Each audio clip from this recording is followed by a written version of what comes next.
Ამ სახელს დაგვარს უკვე 40 დღეა მთელი მსოფლიო სინანულით იხსენებს. ნოდარ ქუმარიტაშვილის ტრაგედიას სპორტსმენები და რიგითი გულშემატკივრები იზიარებენ. ვისლერის ტრაგედიის მემორიალს ბოლო 1 თვის მანძილზე ათასობით ადამიანი სტუმრობდა. მათ შორის სახელოვანი სპორტსმენები და ისინი, ვინც სპორტული კარიერა ნოდარ ქუმარიტაშვილთან ერთად დაიწყო. ჩვენ ერთ კლასელები ვიყავით, ერთ სოფლიდან ბაკურენიდან ვართ, ორივე ბავშვობიდან ერთად ვართ გაზრდილები. აქ მოსვლა, ნებისმიერ ადამიანთან შეხვედრა, თითქმის ყველა აბსოლუტურად ვინც ხვდება, ყოველდღე გვახსენებს ამას. ძალიან ძნელია, რა თქმა უნდა, ჩვენ თავიდან არ ამოდის რა. ქართულ ტრაგედიას თითქმის ყველა ქვეყნის წარმომადგენლები გამოეხმაურნენ. ავსტრალიისა და ამერიკის საციგაო ნაკრების წევრებმა სპორტსმენის ოჯახის ფინანსური მხარდაჭერა სხვადასხვა გზით გადაწყვიტეს. ჰანა კემბელმა და მისმა კოლეგებმა საკუთარი სპორტული სამოსი აუქციონზე გაყიდეს. შემოსული თანხა ტრაგიკულად დაღუპულ მოციგავის ანგარიშზე გადარიცხეს. ვერასდროს წარმოვიდგენდი, რომ ასეთი ტრაგედია მოხდებოდა. ნოდარს ნოემბერში სწორედ ამ ტრასაზე შევხვდი და ვანკუვერის ოლიმპიადისათვის ვემზადებოდით. ის ნიჭიერი სპორტსმენი იყო, შეეძლო უმაღლესი მიზნებისთვის ებრძოლა, მაგრამ ამ შემთხვევამ ყველაფერი შეცვალა. რთულია მოტივაციაზე საუბარი, მით უმეტეს, რომ ამის შემდეგ ოლიმპიადაზე გამოსვლა ძალიან გამიჭირდება.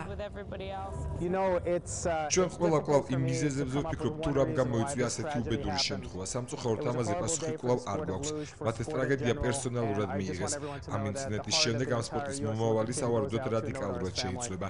ჩვენ უფრო მეტად უნდა მოვუფრთხილდეთ სპორტსმენების სიცოცხლეს, მაგრამ ის, რომ ასეთი ტრაგედია მოხდებოდა, ალბათ ვერავინ წარმოიდგენდა. ვანკუვერის ზამთრის ოლიმპიადას ყველაზე მეტად კანადაში მცხოვრები ქართველი ემიგრანტები ელოდნენ. ბესო გოცაძე ქართულ მოციგავეებთან და მოთხილამურეებთან ერთად ვისლერის ოლიმპიურ სოფელში ცხოვრობდა. ქართველი ემიგრანტი ერთ-ერთი იყო, ვინც ტრაგედიის დროს ვისლერში საციგაო ცენტრში იმყოფებოდა. მე ზუსტად იქ ვიყავი, ზოთრინგ ჰოსპიტალშიც ველოდებოდი, მე გარეთ ვიყავი ზუსტად და ესე ყველაფერი ასე თქვა ჩვენ ხელში გადაიარა რა და არ ვიცი, სტრესი, უფრო ხო პოსტსტრესული სიტუაცია გაცილებით რთულია. ეხლა მაინც ერთად თავართ გუნდი, ყველა ერთად ავარ და ეს ადვილი გადასატანია. ერთადერთი ის ვიცოდი, რომ მე არ უნდა მოშვებულიყავი, იმიტომ რომ ჩემს უკან იყო ხალხი, რომელიც არ შეიძლებოდა ეს ჩემი პანიკა მათ გადადებოდათ რა. ალბათ ცხოვრებაში ერთ-ერთი ყველაზე მძიმე პერიოდი რა.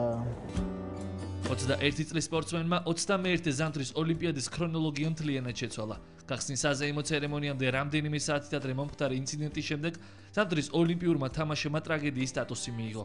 გულშემატკივართა განწყობა ინციდენტისადმი კანადელმა მომღერალმა ყველაზე ზუსტად გამოხატა. ის მსოფლიოს უშიშარ გმირად იქცა.